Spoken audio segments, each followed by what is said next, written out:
Mtu mmoja anayefahamika kwa jina la Venus Joram Paulo mwenye umri wa miaka 37, mkazi wa Kasanga, kata Mindu, mtumishi wa chuo kikuu cha Mzumbe, amekufa maji wakati akiogelea kwenye bwawa lilopo hoteli ya Soweto Village lilopo wilayani Mvomero mkoani Morogoro. Akitoa taarifa kwa vyombo vya habari, kamanda jeshi la polisi mkoani Morogoro, Sakapo Alex Makama, amesema tukio hilo limetokea Aprili 22 mwaka 2025 majira usiku, ambapo mtu huyo alifika hotelini hapo kwa ajili ya kupumzika. Moja kati ya matukio hayo limetokea Aprili 25 majira ya jioni au usiku, eneo la Soweto Village Hotel iliyopo wilaya ya Mvomero. Mtu mmoja ambaye amefahamika kwa jina la Venus Joram Paulo, huyu ana umri wa miaka 37, ni mtaalamu wa maabara chuo kikuu Mzumbe, mkazi wa Kasanga, alikufa maji wakati akiogelea kwenye bwawa lililopo hotelini hapo. Awali marehemu alifika kwenye hoteli hiyo kwa ajili ya starehe zake, lakini aliamua kuogelea na akazidiwa na maji. Aliopolewa kutoka ndani ya bwawa hilo na kukimbizwa hospitalini, ambapo ilibainika kwamba alikuwa amekwisha fariki.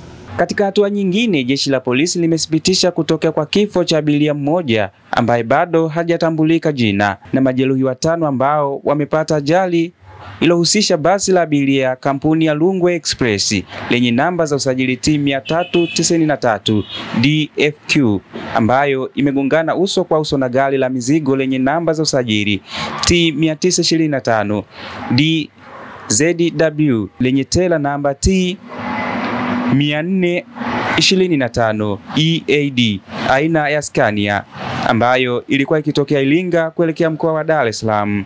Jeshi la polisi mkoa wa Morogoro linathibitisha kutokea kwa tukio la ajali ya magari mawili kugongana na kusababisha kifo na majeruhi kadhaa. Ajali hiyo imetokea usiku kwa kuamkia leo Aprili 24 mwaka 2025 usiku katika eneo la kijiji cha Mkata, kata ya Msongozi, wilaya ya Mvomero, katika barabara ya Morogoro Iringa, ambapo gari namba T 393 DFQ Yutong Bus kampuni ya Rungwe Express ikitokea mkoa wa Dar es Salaam kwenda mkoani Mbeya, ikiendeshwa na dereva aliyefahamika kwa jina la Selemani Hamisi Matimbwa mwenye umri wa miaka 50, dereva na mkazi wa Chamwino mkoa wa Morogoro, limegongana na lori lililobeba mizigo wa mbao lenye namba za usajili T 925 DZW likiwa na tela lake namba T 425 EAD aina ya Scania.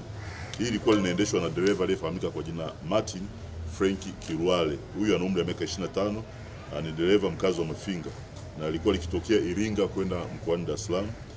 Imesababisha kifo cha abiria mmoja kwenye eneo la ajali ambaye ni mwanamke ambaye bado hajatambuliwa na majeruhi 5 ambao wamepelekwa hospitali ya rufaa mkoa wa Morogoro.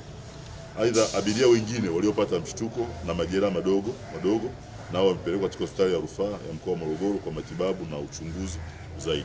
Makama amesema ajali hiyo imetokea katika kijiji cha Mkata, kata ya Msongozi, wilaya ya Mvomero, ambapo uchunguzi wa awali umebaini kuwa chanzo cha ajali hiyo ni uzembe wa dereva wa basi la Rungwe Express ambaye alijaribu kuyapita magari mengine bila kuchukua tahadhari. Uchunguzi wa awali kwenye eneo la tukio umebaini kuwa chanzo cha ajali ni uzembe wa dereva wa basi la Rungwe Express kuyapita magari mengine bila kuchukua tahadhari na kusababisha kugongana uso kwa uso na lori lililokuwa na mzigo wa mbao.